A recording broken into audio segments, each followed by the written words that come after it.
É, Hoje vamos falar um pouco sobre mapas no hiperespaço via GeoGebra.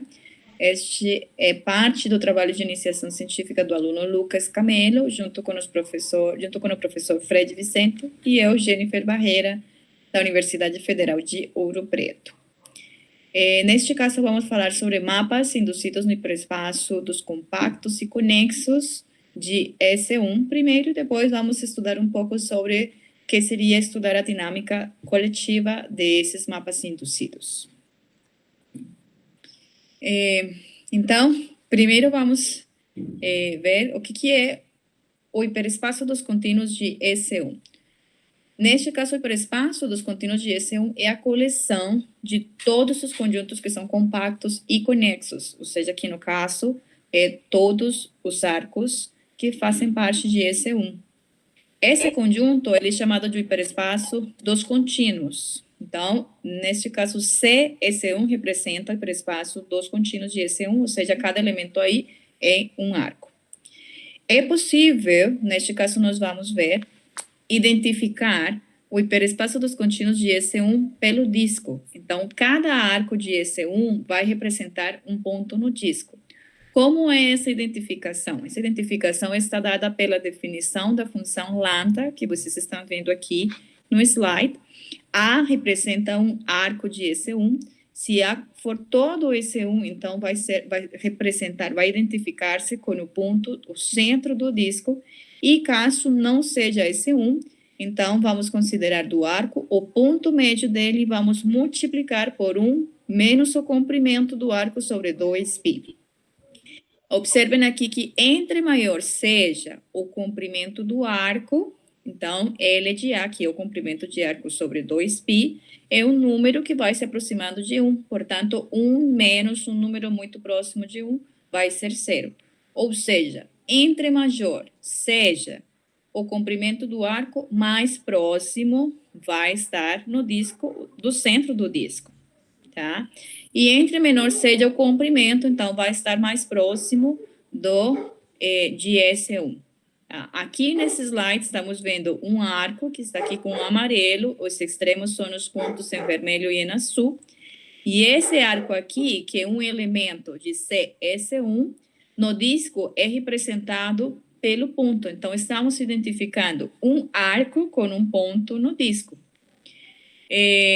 Agora, Lucas vai nos mostrar como é que ele fez a construção em GeoGebra para identificar um arco via essa função lambda com um ponto no disco.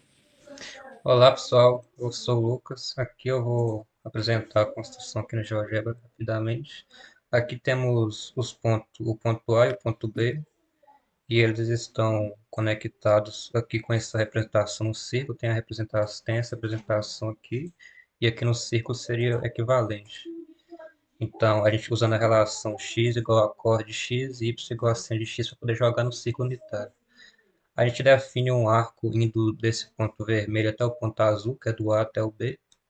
E esse ponto laranja aqui seria a representação desse arco no hiperespaço. Repare que se aumentarmos o tamanho do arco, esse ponto laranja, ele vai para o centro do círculo, igual a Jennifer tinha mostrado, igual aquela função está dizendo. Para poder construir isso, a gente usou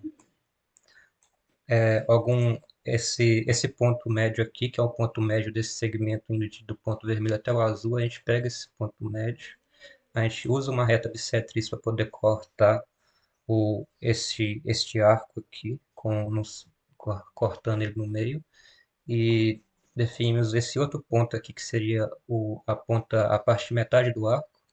E com isso a gente tem esse segmento aqui, indo desse ponto verde até esse laranja.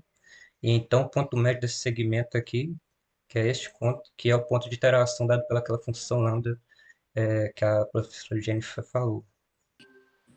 Agora vamos estudar, então, os mapas induzidos no hiperespaço dos contínuos. Neste caso, vamos a considerar os mapas induzidos dos difemorfismos Morse-Smith. Para facilitar e entender melhor os conceitos aqui, vamos estudar, em nosso caso, o chamado Polo Norte e Polo Sul, ou seja, é um difeomorfismo, podemos pensar na reta, porque vamos identificar o 0 com 1, e vai ter unicamente um ponto atrator e um ponto repulsor, que são os identificados, intersectados, o gráfico da função com a reta y igual a x, a identidade. Então, o que nós vamos fazer? Nesse caso, CF é o chamado do mapa induzido, e o que vamos fazer é pegar um arco e vamos iterar esse arco.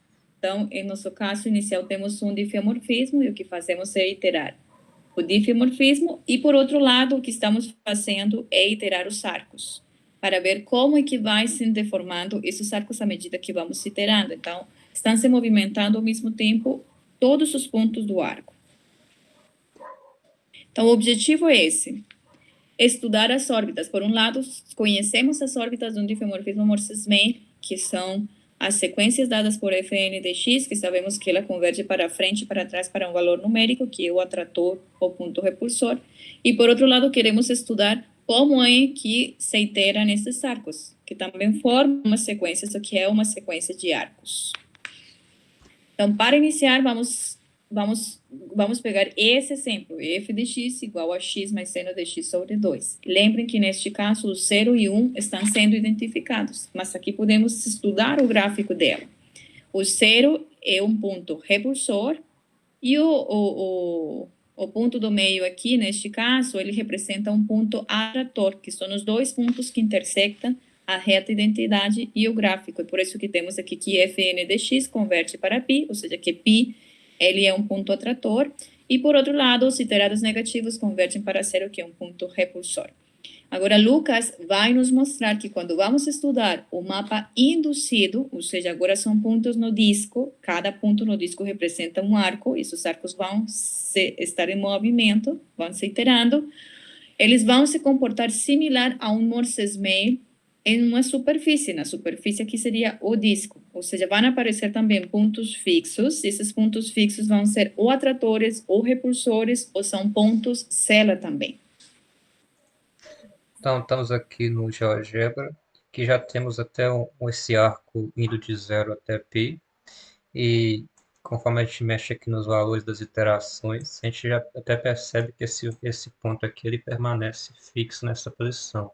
Esse aqui já é um dos pontos fixos que temos nesse sistema. O outro seria o arco complementar deste, indo de π até 2π. Um outro seria também o círculo completo, o S1. Este daqui também ele é fixo, embora esteja escapando um pouco devido a problemas de aproximação. E a gente tem um total de 5 pontos fixos. Tem esse ponto fixo aqui, outro aqui, tem um S1, são esses três. E no caso, o rola de π, quando a gente itera para frente, dependendo da posição aqui, por exemplo, esse arco aqui, indo de um valor maior que 0 até um valor um pouco menor que 2π, este arco aqui. Quando a gente itera, a gente vê que as órbitas deles estão tendendo ao valor de π, quando a gente iteramos para frente. E para trás, os iterados delas iriam para S1. Se a gente mudar o arco aqui, por exemplo, agora colocamos este arco, neste caso daqui, ó, para frente ele continua indo para π, mas para trás ele já iria para 0 nesse caso. E vamos pegar um outro aqui, por exemplo, vamos ver, tem este arco aqui, este. A gente itera para frente, e nesse caso aqui, quando a gente itera para frente, ele já está tendendo ao S1, ele já está sendo atraído por ele. Ele formaria algo tipo uma pétala, no caso, esse daqui. Se a gente itera para trás, ele também vai para S1 nesse caso. E vamos ver. Se a gente deixar o B no valor de π, que é fixo, e a gente faz o iterado, aí nesse caso aqui, ele tá indo desse valor aqui para o S1. E para trás ele ficaria preso nesse ponto fixo aqui. Aqui temos algumas das nossas referências. Muito obrigado pela atenção. Tchau.